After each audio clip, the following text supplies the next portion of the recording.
You know, you talk about orange and blue skies. You understand what I'm saying?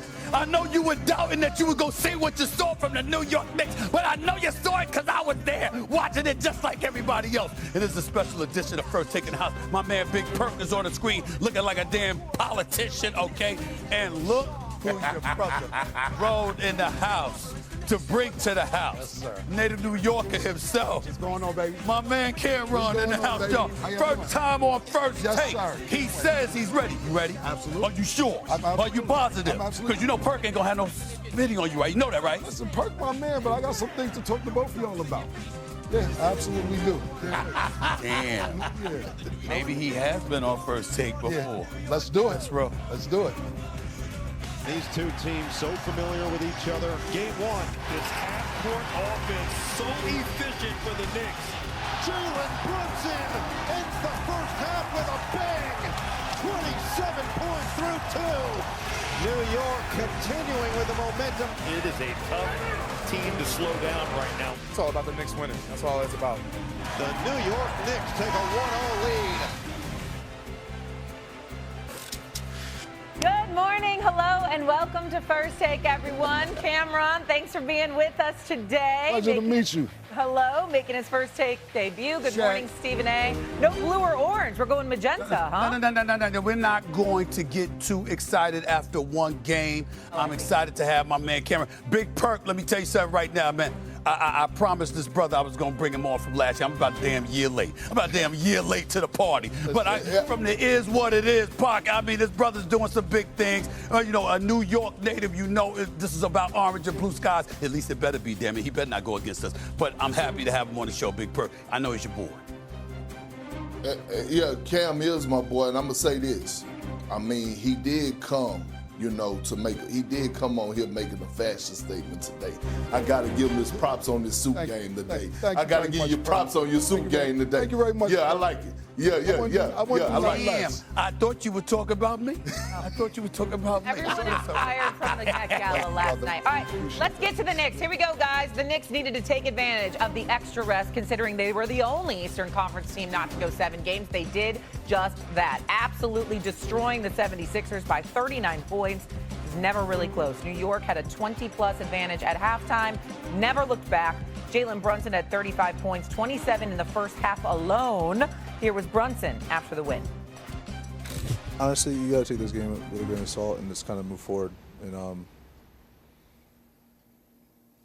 I don't think we're going to see that team that we saw in Game 1 and Game 2. They're going to be ready to go. Coming from the series we had and the physicality we display, I would like to think that maybe, guys were tired, but yeah, it's not an excuse. On to Game 2, down 1-0, so focus on the next one. They were tired, says Joel Embiid, but let's look at the Knicks. They have been on a historic run, becoming the first team in NBA history with 3 straight playoff wins by 25 or more points.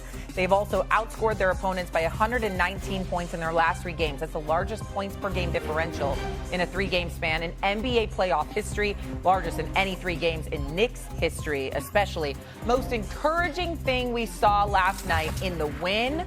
What stood out to you, Stephen A., over the 76ers? Well, I mean, what stood out to me was the blowout victory, the fact that the New York Knicks sent the message and the Philadelphia 76ers know that they're going to have to handle their business. I'm not getting caught up in what happened yesterday. I know it's just one game. It's a long series. I saw Joel Embiid average damn near 35 on one leg a couple of years ago. I know who Tyrese Maxey is. He'll never play this bad again. VJ Edgecombe and Paul George and those boys are threats. They can score.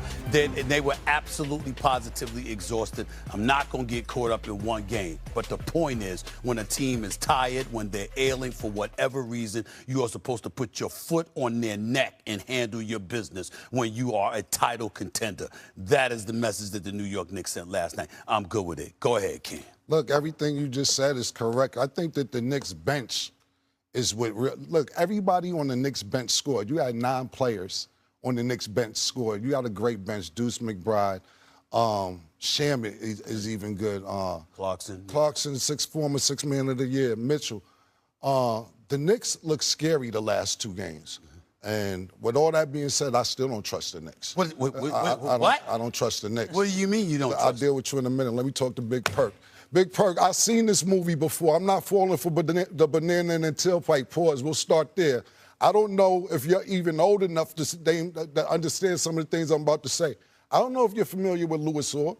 I don't even know if you're familiar with Bernard King. These are players that's supposed to do it for the Knicks. I don't know if I'm pretty sure you know Charles Oakley and them guys, Anthony Mason, John Starks, Patrick Ewing. They was actually up 3-2, 1994 finals, where everybody in New York was celebrating. We're about to win the championship. Michael Jordan went to play baseball. Woo! No championship. If you're the $100 million man, Allen Houston was president at that time. No, it doesn't get done. Carmelo Anthony, no, he didn't have a lot of help. Doesn't get it done. Stephon Marbury, let's get a New York guard. No, doesn't get it done. Another New York guard, Mark Jackson, let's get it done. Rod Strickland, it doesn't work out. I'm not going for this. I understand it. Anthony Hardaway. Julius Randle, I'll talk to you in a minute. I got something to talk to you about in a minute. I got you. I got something to talk to you about. How about we get a Hall of Fame coach? His name is Pat Riley. Would it work out with Pat Riley? Nah. Matter of fact, let's get Phil Jackson. Let's get him to be the GM. You know, even though he's in Wyoming doing whatever he was doing in Wyoming, wasn't really there most of the time. Let's get him. It doesn't work out. I'm not falling for this. I'm not going for it. And then, you know what happens last year, Perk? Last year, the Knicks get to the Eastern Conference Finals. You know what they start doing? Naming streets after players. Carl Anthony Town Square, Jalen Brunson Avenue, Mitchell Robinson Bridge. What are we doing? It's the Eastern Conference Finals. It's the purpose. No. When y'all got the Eastern Conference Finals, y'all started naming streets after people. I'll deal with you in a minute. I'm not dealing with you for the last 3 minutes. I got something personal to say to you. I got to talk to Perk. I'm going to wrap it up real quick with this, Perk. Last thing I'll say is this. I'm not going for it. And you, what I got to say to you is this. It was just a week ago. You was ready to fire everybody, Mike Brown. You said you called out World Wide West. I think you said you wanted everybody on the Knicks going. And then not just that, I'll leave this last before I get Big Perk. I remember about 2-3 years ago, you said you're not going to get emotionally involved anymore. You said you're not going to do it. I lied. No, you said your blood pressure wasn't going to go up. Right. You said you was not going to do this anymore. And I'm saving this for Dan Orlovsky and Swagoo. He said that the New York Knicks was a worse organization than the Dallas Cowboys on this show. I remember him saying that. I did say that. They were at the time. Yeah, well, they were at the time. So it was before Leon Rose got there, though. That wasn't after. You said it. I did. They didn't win since then, Stephen A. You emotionally evolved again. You're back being emotionally involved when you said you wasn't. I cannot believe I invited you on this show. Yeah, I can't believe I invited him on this show, Big Perk. He betrayed New Yorkers already. See, that's the thing. In the first segment, the first day. The whole thing is I haven't betrayed New Yorkers. Big Perk gave me a compliment in my suit. This is Yankee pinstripe blue. Champion of the century. All right. Yeah, sorry about that.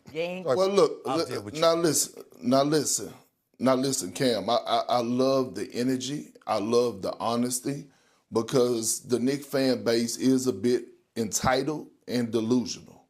But I will say, if we're living in this moment, not just from last night, but what we witnessed over the last 4 games, I'm a believer that the Knicks are coming out of the Eastern Conference. I'm a believer. Not because of what they're doing offensively. It's because it's 4 straight games of holding a team under 100 points. We all know that defense wins championships.